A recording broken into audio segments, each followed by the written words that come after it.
Today is the 23rd of August, 2021. It's the Lunar Observance Day, the Uposatha Day. So every 7 or 8 days there's a Lunar Observance Day. And at the Buddha's time, originally there weren't any gatherings on these Uposatha days, but religions outside of the Buddha's dispensation did have gatherings on these lunar observance days. And therefore, at one point during the Buddha's lifetime, he established gathering on these Uposatha days, whether the 8th day, the 14th day, or the 15th day of the lunar month, to gather together and to do Sangha Kama, actions of the Sangha, to listen to the Vinaya, the monastic discipline, to care for the Vinaya and the monastic code, and to practice Dhamma together, to care for the practice of Sila, Samadhi, and Panya. And nowadays we come together and we chant the praises of the Buddha, the Dhamma, and the Sangha. And this is something of merit, is something skillful. And the important point is to meditate, to cultivate our minds, to cultivate mindfulness. This mindfulness, this quality of recollection, and sampajanya, this clear knowing, clear comprehension. And we also cultivate satipanya, mindfulness and wisdom. We see that mindfulness has right view with it as well, with satipanya. And this right view is the head of the Noble Eightfold Path. So mindfulness with wisdom means that right view is included in this mindfulness as well. This mindfulness to know what one is doing in the present moment, something very important. To know oneself in the present, to know if greed, aversion, or delusion are present, to know if rapture is present, to know the arising of rapture as it happens. For instance, we chant the praises of the Buddha, the Dhamma, and the Sangha, and tonight we chanted a special chant which praises and pays homage to the relics of the Buddha. This is giving rise to a meritorious heart, a heart of goodness. And this can give rise to rapture, or piti. And so we know the arising of this rapture. And this knowing of oneself is the quality of sampajanya, clear knowing. We can also have pleasure and happiness arise in the mind. And these happen because the mind is becoming peaceful. And if the mind is busy and distracted or agitated, we know this as well. So the mind becoming peaceful has rapture. And we think to these 5 jhanic factors of applied thought, sustained thought, rapture, happiness, and one-pointedness.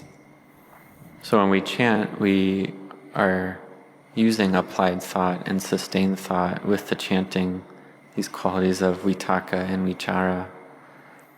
And then happiness and rapture can arise. This we can call upajara samadhi. And so we chant and our mind can become still and collected. We can enter the first jhana, the first absorption at this point.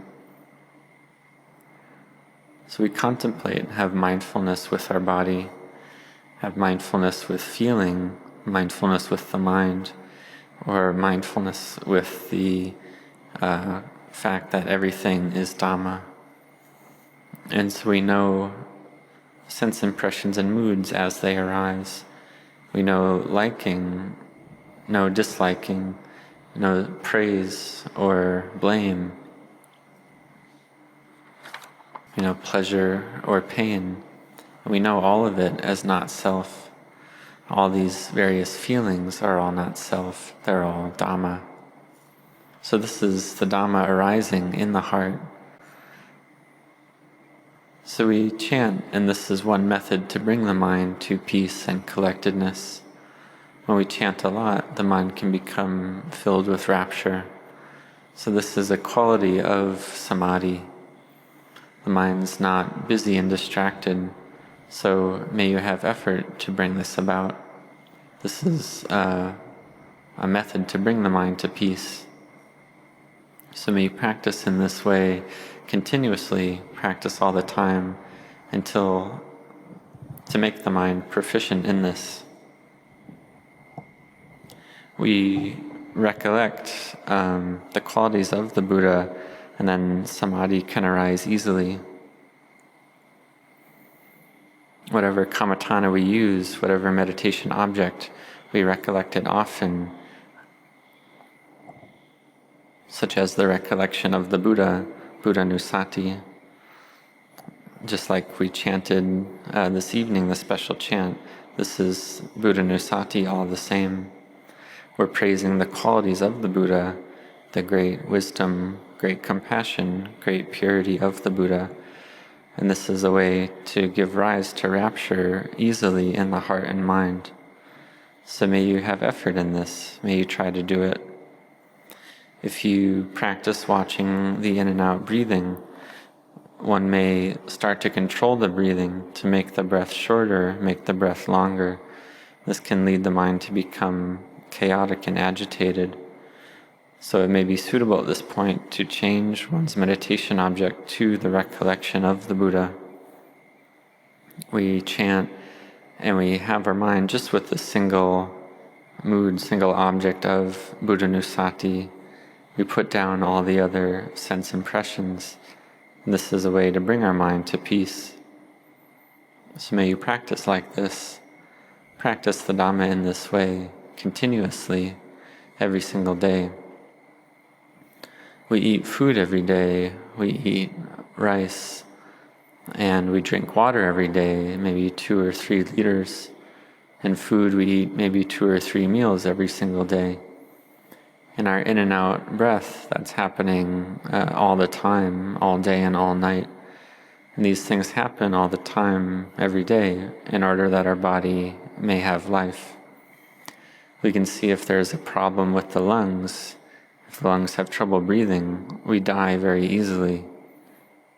We can see this a lot in the present situation with a virus that damages or attacks the lungs.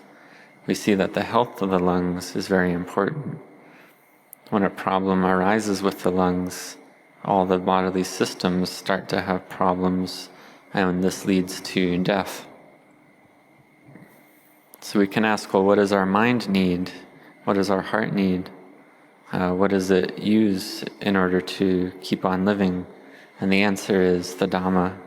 The Dhamma is the food for our hearts. So we may have a lot of material wealth, a lot of money or land or houses, but all these material things, these external things, they're all temporary. In the present, we can see this perhaps more clearly.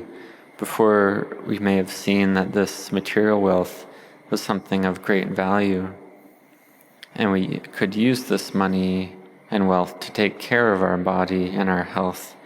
We could go to the best hospital, get the best kind of treatment, and get whatever we needed. Maybe go to a hospital in Thailand or outside of Thailand. But now, even if one has a lot of money, then even just finding an available bed in a hospital can be very difficult. It can be hard even just to find a hospital that's not full, because a lot of people are sick at the present time. So even with a lot of money, it's no longer possible to get everything one wants. So we can see that it's all a convention. Another example is oxygen. This is something of very high value at the present time, especially if one can't find oxygen or doesn't have enough oxygen. Its value goes up very quickly. Its value goes up a lot. whatever it is that's hard to find, its value goes up. For instance, various gemstones and diamonds and so on typically have a high value.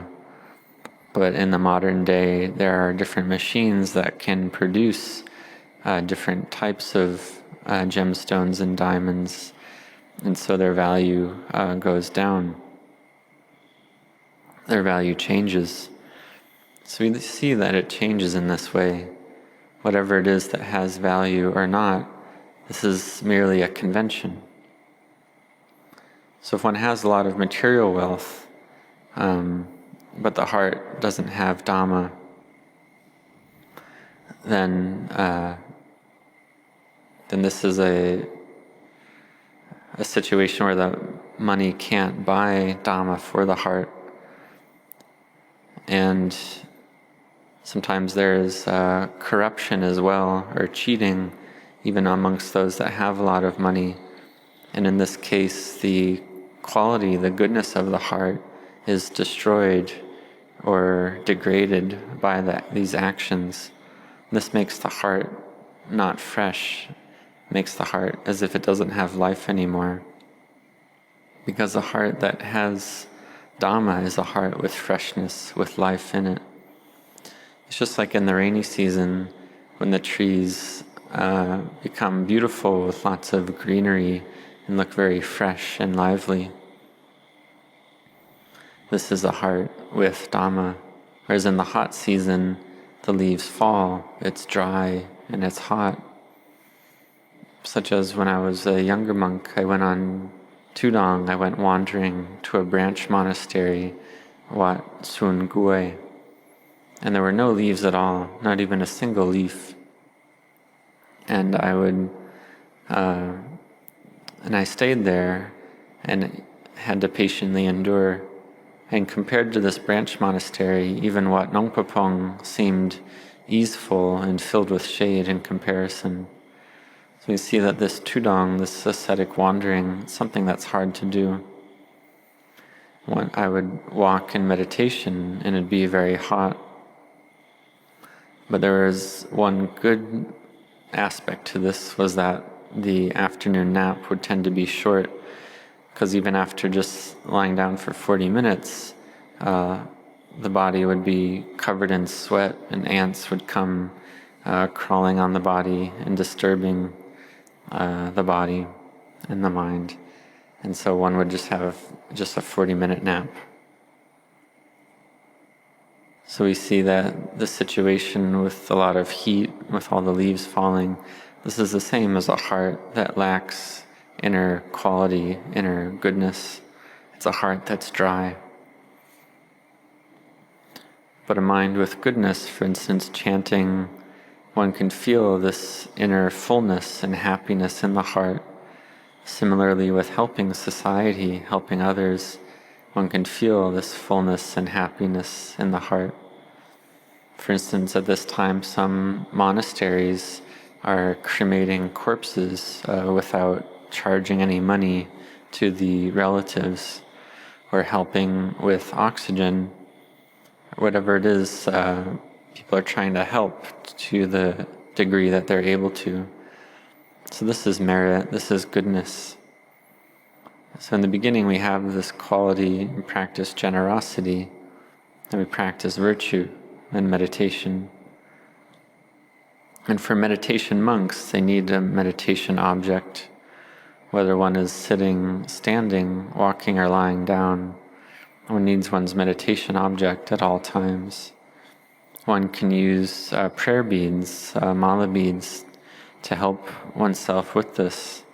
This is a method to help one in one's cultivation of mindfulness. It's just like caring for an animal, like a dog. The dog needs a leash. One needs to hold the dog on a leash to keep an eye on it, to keep control of it. Without a leash, the dog will just go anywhere it likes, and it won't know what's going on. It'll just wander about, and one won't be able to control it. So one needs a leash. The mind is the same way. The mind without a leash will just think here and there. It'll think anywhere and go about uncontrolled. So therefore we need mindfulness. The leash in this example is mindfulness. So in the 4 postures of sitting, standing, walking, lying down, we observe what are the feelings in the body. Is one thinking in a meritorious way or a demeritorious way? Is one feeling feelings of pleasure, feelings of pain, or neutral feelings? Whatever it is that arises, it's not self. It's not a me, not a mine. There's no one who praises one. There's no one who blames one. If someone praises oneself and one doesn't contemplate with wisdom, one can become deluded and lost in this. But when someone blames us, we can practice to give rise to wisdom at that point. With whatever sense impression we dislike, we practice to give rise to wisdom, to see clearly that it's not a me, not a mine, not a self. We see it clearly as dukkha, as suffering. This is the arising of Dhamma. So we train our minds like this. Meditation monks need to have mindfulness, practice having mindfulness at all times. And this can make the mind fresh and lively. Because the mind that's fresh is a mind that has merit, that has life. And this is something that we like, it's something that we enjoy. And the mind that's black or dark, it's like a dead tree. No one likes this. So therefore, keep trying to do merit and goodness. On the lunar observance day, we recite the Patimokkha, the monastic rules. And whether it's the 8th or 15th or 14th lunar day, these are days that we take to be special days, to do special activities. And what is the purpose of this? The purpose is to contemplate in order to see clearly. And what is it that we want to see? The truth of the way things are. So we take care of our life in this way. And this is a way to pay back the generosity and the care of the laity, the care that the laity gives to the monastics. This is a way to give back to the laity, because the laity have to find a livelihood, have to work and make money, and they help their mother and father spread loving kindness to their parents and dedicate merit to them as well. And practice generosity, virtue, and meditation, and spread loving kindness and make merit to help their relatives, especially sending loving kindness and merit to relatives that are deceased. And this is out of gratitude to these individuals. It's one way to pay back this debt of gratitude to them. So even if it's just a little goodness that one has received from another, one practices not to forget it, but to remember this with gratitude. Just like Venerable Sariputta didn't forget this certain Brahmin gave Venerable Sariputta a bit of food one day, and Venerable Sariputta never forgot this, but had gratitude to this individual. So may we be intent in our practice to see everything as samuti, as convention, that money, external wealth is all a convention. We go to a hospital, and nowadays oxygen can have a very high value. Even if one has a lot of money, one still can't get it. It's something very hard to get. So may you be heedful in your life. See that life is something uncertain, unsure. One doesn't know when one will die. Contemplate everything as impermanent, stressful, and not self. All materiality and mentality are of this nature. So set your hearts to train like this. If your mind is chaotic and distracted, then repeat your meditation word a lot in the day. or during the day. Cultivate right view all the way up to right samadhi on this path of sila, samadhi, and panya. You have to fight with ignorance, craving, and attachment, because these qualities of ignorance, craving, and attachment are that which destroy the noble path. And when sila, samadhi, and panya, virtue, concentration, wisdom are strong, then they're able to win over greed, aversion, and delusion. But to win over the world champion is something that's not easy, because these defilements of greed, aversion, and delusion, they are the world champions. But one day we can win over them and become the world champions. This is life, liveliness arising in our own hearts. So practice like this. So today is the lunar observance day, a day to practice virtue. May you set your hearts on this practice. In no long time, mindfulness can arise and increase. Samadhi can arise and increase. That one can see that all things are empty. And this is something that one didn't intend to do or intend to see, but wisdom arises of its own accord. One doesn't think that this will happen. One doesn't know what day, what month, what year this will happen, because the Dhamma gives fruit not according to time. The Dhamma gives fruit irregardless of time. And this is something I've spoken to very often, because when I think of it, I feel such great rapture and happiness arise in my heart. But the occasion when the heart gathered together and saw clearly into the Dhamma, the heart had an incredible amount of rapture and fullness. These qualities of fullness and rapture, of bliss in the heart, arose very strongly on this occasion. And at this time, rapture even took care of the body. And I've heard before that in the Brahma worlds, the Brahma gods, their bodies are fed by rapture. Rapture is the food for their minds. They don't need food to eat because they have rapture. So this rapture is something important. It gives rise to fullness and happiness. This comes from deep samadhi, a mind that's pure. And this is a mind that can enter jhana, enter absorption, even enter nirodha sampati, cessation, the attainment of cessation. So then rapture takes care of the body and mind. When the mind gathers together like this, one sees clearly that all things arise and cease. And then a rapture arises to a great degree in the heart and mind. So in the Satipatthana Sutta, it's taught to see the body as merely the body.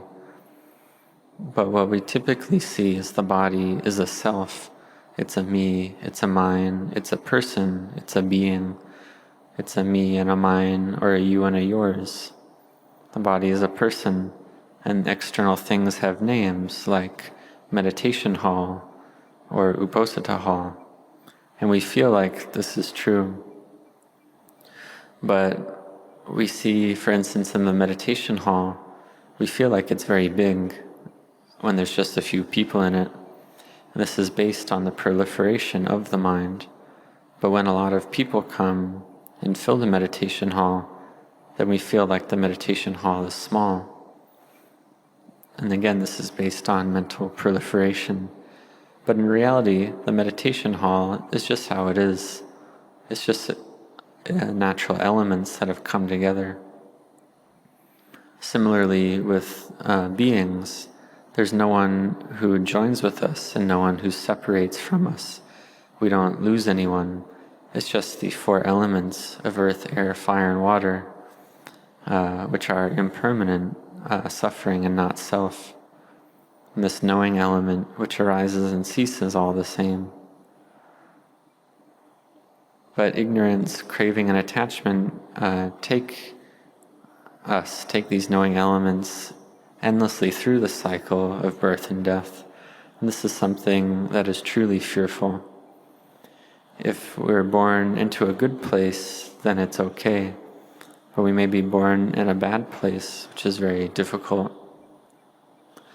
So this is ignorance, craving, and attachment pulling the mind through birth and death.